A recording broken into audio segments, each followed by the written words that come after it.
burada mərkəzə yaxın bir yerdə. Çox xoşuma gələn məkanlardan biri oldu. Niyə? Şəhərin o asfaltında adamlar əməlli başlı park salıblar və parkı da saxlayıblar. Çox təbii formada, gözəl formada göstərim biraz ətraf necədir.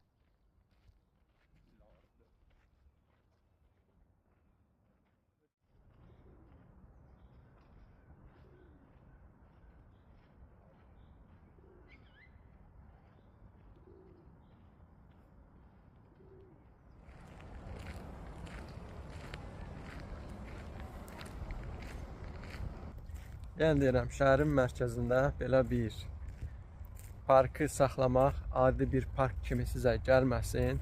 Şəhərin mərkəzi hər yerin asfalt olan bir dövrdə Azərbaycandan götürək, yəni şəhərdə əvvəlki kimi yaşıllıq deyil.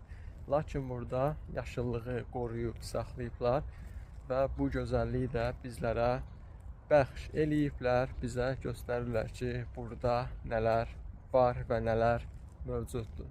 Burada ondan sonra belə bir maraqlı abidə var. 17-ci əsrdə Stanislav tərəfindən yaradılmış belə bir maraqlı yerdir.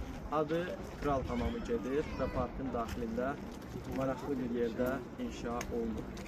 18-ci əsrdə isə, yəni bir əsr sonra kral, onun adaşı Stanislav, amma bu kraldır, mülkünü keçirir, öz adına alır, pulu nəzisi haqqını verir.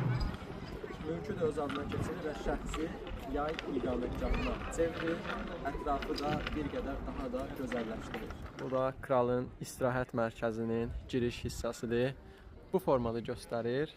İstərdim içərisini də çəkim göstərim. Lakin bugünlük içəri girməyə icazə yoxdur. Amma içəridən kiçik bir görüntü almağa ehtiyac qalsa bir qədər bu formada görsənir.